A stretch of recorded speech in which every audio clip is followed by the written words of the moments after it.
Once again, it's Hooves of Doom with another Topic of the Week response to Vince Venturella.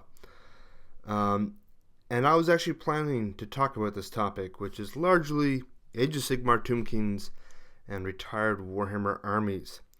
So it fits perfectly with what I already had planned. So by now, we all know that the Tomb Kings are being phased out in some sense. The models are on the so-called Last Chance list on Games Workshop website, and the Tomb Kings War Scrolls don't quite appear to be in the new Grand Alliance book that is being released. Now, anytime an army is phased out, it can be a little bit disheartening. Frankly, for me personally, anytime a model is replaced or phased out, I feel that way. But it's something that really needs to happen every now and then. The difference in this instance is that they're getting rid of an entire army in all at once. As a collector, this can be bittersweet because there's a level of completion there, which I find appealing. But at the same time, you're witnessing an army that probably won't be used as much as it currently was. And it was never a widely represented army to begin with. So the good thing is that many people will have access to the original War Scrolls, so the army remains largely playable. That's a topic I want to talk about in a video in the very near future. And on that note, the Tomb King scrolls right now, I would go grab them because they're on the Last Chance list as well.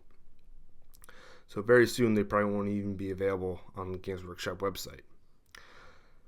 Some of the Tomb King unit kits were quite old. The skeleton horses are from like 1993 or 92. The regular skeletons are about that era. But they also had a number of new kits like the Tomb Guard. So I was pretty surprised to see them phase out the entire line at once. I would have expected them to scale it down, but the entire line was very much unexpected. In the past, we've all heard rumors about armies being cut.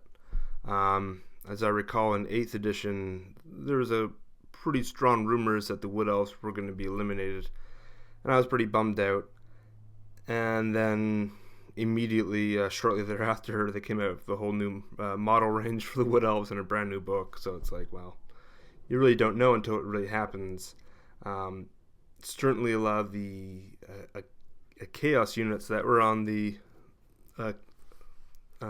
Last Chance lists, I was kind of surprised about.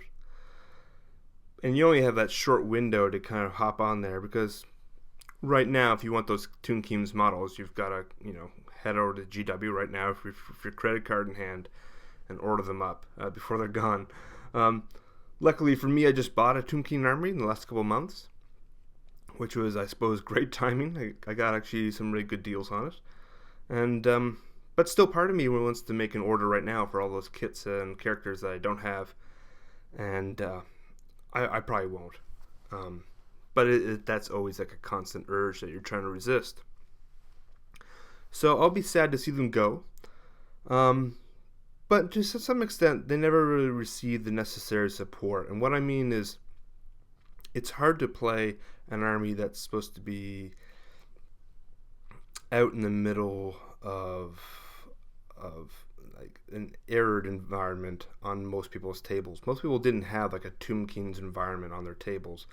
The one at Warhammer World is obviously amazing, but they never got like a terrain specifically for Tomb Kings in the same sense that Vampire Counts did. But given that Age of Sigmar is so unrestricted in its environment, I am a little bit surprised that they couldn't have made more room for the Tomb Kings. But I think there is an effort on the part of GW to streamline the existing model lines. So with the Tomb Kings getting the chop, it does make you think about what other armies are going to be chopped out as they go through with the new Alliance books. It's hard to judge based upon the age of the kits because, as I said, some of the Tomb King kits weren't that outdated. I would say in general, if Order is released, I am expecting a generic human faction. But I don't think Bretonnians will quite fit the new look for Age of Sigmar. Bretts could exist somewhere in the realms, as the new context is pretty much unlimited. But they are just so much linked to the look and feel of the world that was. Again, although some of the kits do match very perfectly, the traditional Empire army is basically in the exact same situation. In that case, I would be very surprised if they eliminate the entire line, because there are things like warrior priests that do match exactly what's going on in Age of Sigmar. And if Destruction is released, generic goblins, I think, would be on the cutting board. The other goblins, night goblins, the ones on the spiders, they're well established in the books. They have a distinctive Warhammer unique look. But the generic goblins have not been updated in a very long time. I'm talking like the wolf riders, the wolf chariots, the traditional goblin infantry, which you almost never see. Things like the pump wagon, a lot of the artillery, they're very dated and generic. The last unit that they really got was nasty skulkers, I think they were called. Like one little pack of blisters of these like little guys that can jump out of the units. Kind of like a lamer version of like the Skaven and Dark Elf. A character killers and assassins. So that was a little bit lackluster. Now, I'm really not too worried about it. I have some vested interest in these phased out armies as a collector. I have an interest in the older lines that have been phased out in the past, such as Kislev, Dogs of War Halflings, and let's not forget my beloved Femur. I love those guys. And I plan on collecting and painting those models in the future. Over the next X number of years, I totally expect to go out and buy some of those. And I don't want an entire army necessarily, but a couple units here and there would be fun.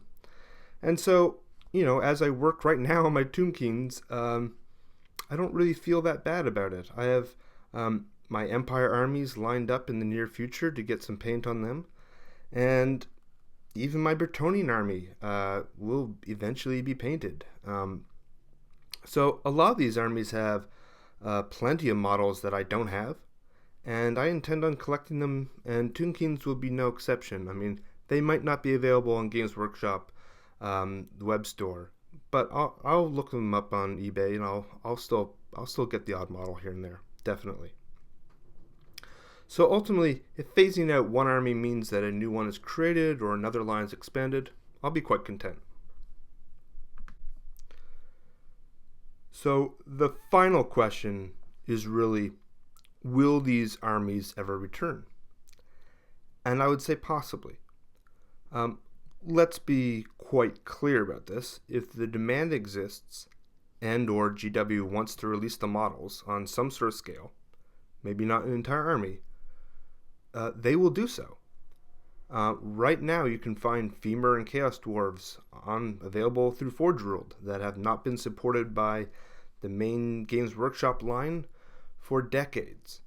What happened to the squats in 40k will likely never happen again. And what I mean by that is that by publicly stating that the squats were consumed by the Tyranids was a mistake. I think that they, in hindsight, probably regret making that type of statement, because it's been on people's lips now for 25 years. If an army gets, if the model line, like the Tomb Kings, is no longer being supported, everyone refers to that as being squatted. And it's just, basically, what does GW gain by saying you will never see models like these ever again? They don't gain anything. It's not worth even worth making that type of statement. The current strategy seems to be to gradually, maybe if you have an inventory, to do something like this so that people rush to the store and buy them out. But they're never going to completely say, that they are never making Tomb Kings again.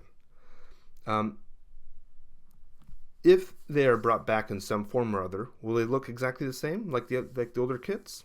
No, but newer models never do. So those are my thoughts on these topics. And have a good one, guys. Appreciate you guys tuning in for a listen.